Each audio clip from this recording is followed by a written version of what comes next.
আসসালামু আলাইকুম, কেমন আছেন সবাই? আমি ইতিহাকে আপনাদের কাছে আরেকটি নতুন ব্লগ নিয়ে চলে আসলাম। তো অনেকদিন পর আপনাদের কাছে আরেকটি নতুন ব্লগ নিয়ে চলে আসলাম, কারণ আমি যখনই বলি প্রতিদিন ভিডিও দিব তখনই আর আমার ভিডিও দেওয়া হয় না। এটার জন্য ভেবেছি আর এটা বলবোই না।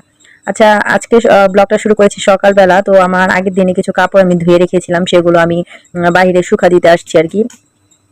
তো এর মধ্যে আমার লাউ গাছের টালটাও আমি আপনাদের দেখিয়ে দিলাম। এখানে কিন্তু আমি অনেকগুলো লাউ চারা লাগিয়েছি।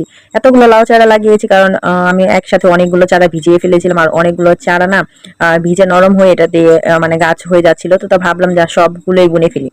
তো তারপর আর কি, যেই ভাবা সেই গাছ, আমি সবগুলো বুনে দিয়েছি। তো এগুলো না সুন্দরভাবে গাছগুলো উঠে গেছে। তো তারপর মেহিনের বাবা ভাবলো যে গাছগুলো যখন সুন্দর করে হয়েছে তাহলে টালটা দিয়ে দেওয়া যায়। তো তারপর আমি টালগুলো দিয়ে দিয়েছি। এর মধ্যে আমার 4টা গাছ কিনা ছিল আর কি, আমি কিনে নিয়ে আসছিলাম। আর কি সবগুলো আমি ঘরে চারা বিচি ছিল সেখান থেকেই আমি লাগিয়ে দিয়েছি। শুধু এখানেও লাগিয়েছি, এখানে সিম লাগিয়েছি। তারপর আমার এখানে কলা গাছটা দেখাচ্ছিলাম যে আমার কলা গাছে কলা এসে পড়েছে, তো কলা পেকে গেলে আমি কলা গাছটা কেটে ফেলবো আর কি। আর এখানে হলুদ লাগিয়েছি, গতবারও লাগিয়েছিলাম, এবারও লাগিয়েছি, কারণ এই হলুদগুলো আমি বিক্রি করে ফেলি খাওয়া পাশাপাশি। কারণ আমি এই জমিটা 5 বছরের জন্য লিজে নিয়েছি আর কি। তো আমি যেটা চিন্তা করি, ফেলে না রেখে এখানে টুকটাক জিনিস চাষ করাই অনেক ভালো। তো এখানে লাউয়ের চারা দিয়েছি, মানে এখনো ভালো মতো সুন্দর করে উঠে নাই আর কি। হ্যাঁ, এখানকার গাছগুলো তো ভালো হয়নি। পিছনে সিম গাছ দিয়েছি, এখানে আমি পোলায়ের চাল লাগিয়েছি এবার প্রথমবার। তো টুকটাক করে চেষ্টা করি একটু একটু করে লাগানো। তো গ্রামে যখন থাকি তো একটু একটু করে লাগিয়ে খেতেই হয়, আর সবাই লাগায়, আমি লাগালে কি সমস্যা, তাই আমিও লাগিয়েছি। তো এখানে মেহেনে বাবা একটা লাউ কিনে নিয়ে আসছে, আর কলমি শাক নিয়ে আসছে। তো মেহেরিন আবার একটু কলমি শাকটা খেতে পছন্দ করে, এটার জন্য আর লাউটা আমি রান্না করব। কিন্তু লাউটা এত মানে বাড়তি ছিল, মানে কি পরিমাণ বাড়তি ছিল এটা আমি আপনাদের বলে বোঝাতে পারবো না। তো আমি ছোট কেটে ফেটে একটু একটু নিয়েছি আর কি। তো এই ভিডিওটা আবার রাতের বেলা, মেহেরান যেহেতু গরুর দুধ খায়, এটার জন্য না ওকে গরুর দুধটাই কম খাওয়ানো হয়, কারণ ও এত দুধ খায় না এখন, ও বাড়তি খাবারটাই এখন খায়। সারাদিনে 2-3 বার খায় আর কি। তো আজকে গরুর দুধ মেহিনে বাবা রোজ করে নিয়েছিল, আর যে রোজ দিয়েছিল উনি প্রায় 2 কেজি করে দুধ দিয়ে যায় আমাদের বাসায়। তো এমন করে না আমার অনেকগুলো দুধ জমে যাচ্ছিল আর কি। আর আমি যখন সকালবেলা ঘুমিয়ে থাকি, ওই লোকটা এসে দিয়ে চলে যায়, মানে বাহির গেটের কাছে রেখে চলে যায়। সেটা আমি আপনাদের পরবর্তী ভিডিওতে দেখাবো। রেখে দিয়ে চলে যায়। তো তারপর আমি সকালবেলা ঘুম থেকে উঠে তারপর দুটা ফ্রিজে রেখে দিই। কিন্তু আমার ওনার সাথে দেখা হয় না, আর মেহেনের বাবারও ওনার সাথে দেখা হয় না।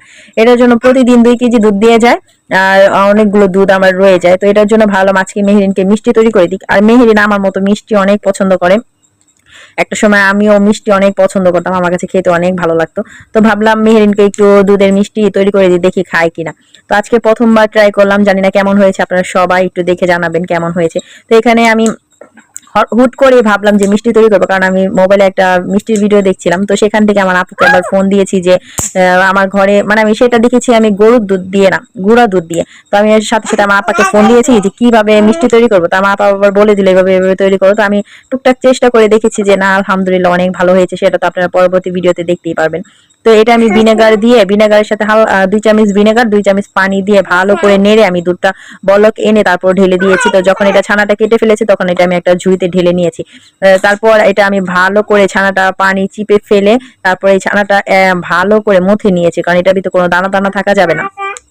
তারপর এটাতে আমি একটু চিনি অ্যাড করে দিয়েছি, আর যেহেতু আমার ঘরে ঘি ছিল না এটার জন্য ঘিটা দিতে পারিনি। আর এখানে একটু গুঁড়া দুধ দিলেও ভালো লাগতো, কিন্তু আমি এই গুঁড়া দুধটা দেই নাই। আমি এমনি তৈরি করেছি, মানে গরুর দুধে আর কি তৈরি করেছি। আমার কাছে খেতে অনেক ভালো লেগেছে। তো এখানে আমি আমার নিজের মন মতো শেপ দিয়ে নিয়েছি। আমার কিছুটা বড় হয়েছে, কিছুটা ছোট, কিছুটা লম্বা আকারে বড় ছোট এরকম করে হয়েছে। যেমনই হয়েছে আমি আমার মন মতো তৈরি করে নিয়েছি আর কি। হ্যাঁ, তো এখান থেকে মেহেরিন খেতে চাচ্ছিল ছানাগুলো, তো আমি ওকেও দিয়ে একটা ছানা দিলাম খেতে। তারপর এখানে আমি চিনি শিরা করে নিয়েছি, কারণ মানে এত বড় পাত্র আমার নাই যে আমি চিনি শিরা বসাবো আর কি। তো অনেক খুঁজে টুজে এই পাত্রটা পেলাম। তো যখন আমি বিয়ের পর আমি আলাদা হয়ে গিয়েছিলাম তখন আমার আপা এটা মার্কেট থেকে নিয়ে আসছিল 2টা কিনে। তো তখনই আমাকে দিয়ে দিয়েছিল একটা। তো এটা আমি কিছুদিন ব্যবহার করেছিলাম, তারপর আর ব্যবহার করা হয়নি। তো সেটাই বের করে নিলাম আর কি। তো এটাতেই মিষ্টিগুলো সিদ্ধ দিব আর কি।